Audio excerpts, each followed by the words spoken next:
Good afternoon, Mr. David King, mentors and Model UN students. Thank you all for having me here this afternoon. My name is Ellie Taylor, and I'm an exchange student from Australia. When you think about Australia, what's the first thing you think of? Kangaroos, koalas, the outback? All of these are true representations of Australia. But they are not everything Australia has to offer. I hope by the end of this talk, I can give you a better insight as to what Australia really has to offer. And my slide isn't changing. There we go. Okay, the typical Australian is represented by flip-flop wearing, beach going, easy and laid back people. Or the saying, put another shrimp on the barbie. If I showed you a picture of me and my friends, would you know that we were Australian by looking at us straight away? Before I can show you what Australian life is truly like, I have to tell you a little bit more about Australia. On January 1st, 1901, the 6 colonies of Australia federated, forming the Commonwealth of Australia. The Australian Constitution defined how the Australian government was to operate and what issues and laws it could pass on. The Federation of Australia comprises of 6 states: Queensland, New South Wales, Victoria, Tasmania, and South Australia, and 2 territories, Northern Territory and Australian Capital Territory. Today's Prime Minister is Julia Gillard, the first female Prime Minister. She has been in power since 2010, when the former Prime Minister Kevin Rudd was forced out of power and replaced by Gillard by their political party. There are 3 parts to the Australian government: the legislature, the executive, and the judiciary. There are 2 houses in the Australian government: the upper house, better known as the Senate, and the lower house, better known as the House of Representatives. In the Senate, there are 76 senators, 12 from each state and 2 from the territories. Elections for both houses are normally held every 3 years using an electoral system which uses preferential voting for all lower house elections. Voting in Australia is compulsory for all citizens aged 18 and over. Australia's population is around 22.8 million people. The 2 most populated cities are Sydney and Melbourne. I am from Brisbane, which is the 3rd most populated city. Brisbane is on the east coast and is the capital of the tropical state of Queensland. Brisbane's metropolitan area has a population of 2.15 million people. Just to prove its size, Charleston's metropolitan area has a population of just over 300,000 people. Just like I've experienced in America, Australia's weather can be unpredictable. The northern states of Australia are typically warm all the time, with the southern states rarely experiencing below 30-degree weather. Currently, Australia is experiencing a lot of rain. So much so that various towns on the east coast have flooded twice this year. But this is unusual for Queensland, as the temperature is usually around 110 to 120 degrees in the summer and 50 to 60 degrees in the winter. So now you know more about Australia, I will tell you more about myself. I'm 17 years old, turning 18 in October. My mum's name is Robin, my dad's name is Lawrence, my brother's name is Alex, and together we are the Taylor family. I graduated from high school last year. The schooling system in Australia is much different to that of America. In America, you have 3 parts: elementary school, middle school, and high school.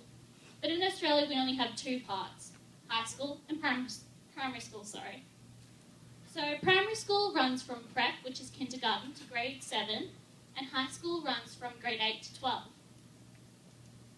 School runs from late January to early December, with a 2-week break every 9 to 10 weeks, and a 7-week break over Christmas. My senior year was the hardest year of my life, but also the most rewarding. While the work was hard, it all paid off, and I had so much fun making the most of everything, because I knew it might be my last time to participate. I was the kind of student who loved to participate in everything, whether it be encouraging others to participate or doing it myself. When you start high school, you are placed into one of 4 houses that you represent during the school sporting carnivals.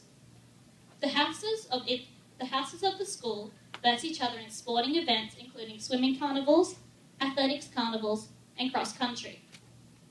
I'm in Jewick House, symbolised by a red back spider and named after one of the founders of my high school.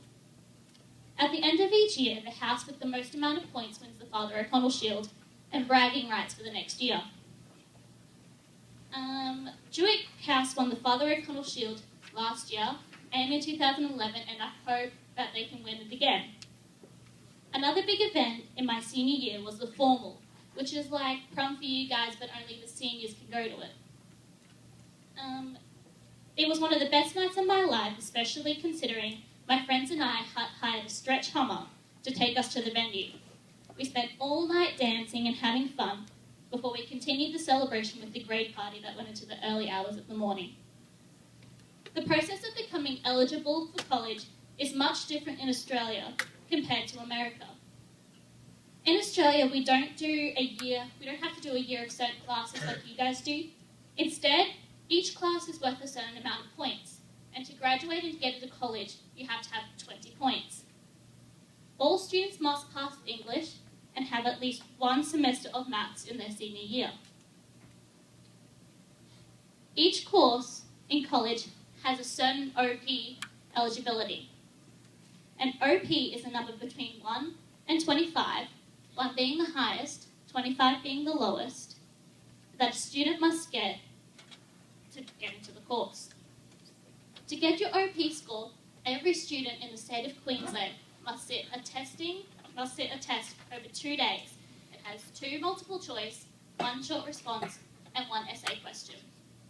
So to do well as an individual, your whole grade has to do well. Unfortunately, my grade didn't do too well like we were hoping, so we didn't get the scores that we really wanted. I got an OP of 10, so I found out the other day that I got into the course of university that I wanted to get into. When I'm not at school or on holidays, I'm hanging out with my friends.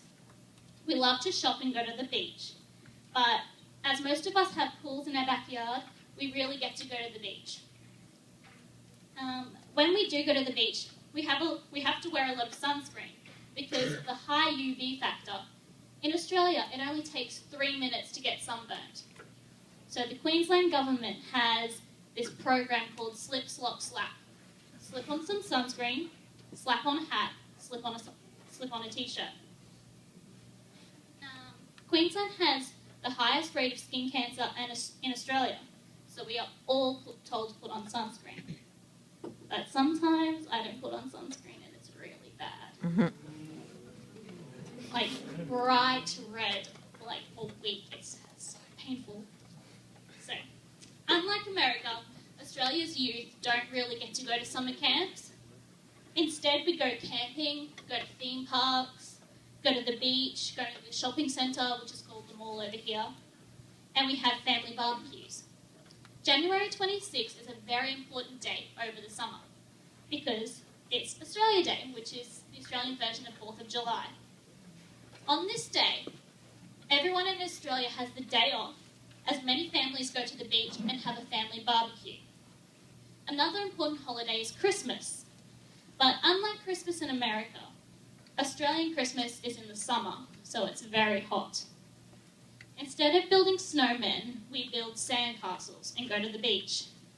And just like everyone else, spend time with family.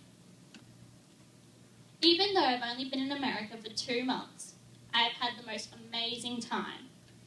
And I've experienced so many things, some of which I could only dream of, like seeing snowfall.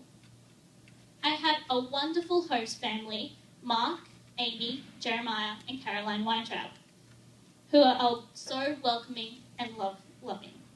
They have taught me so much over the small time I have been here, and have taken every opportunity to teach me new things and take me places, including a recent trip to Ohio, where I rode a unicycle on a tightrope in midair. They're so amazingly kind and understanding to me, and I cannot thank them enough for making my exchange experience so great. I know that our relationship will continue to grow, and I now consider them to be my second family. Thank you so much for listening to my talk, and I hope you now see Australia in a different light than what you first thought of. Do you guys have any questions? At all? Do you want me to explain some pictures so you guys know?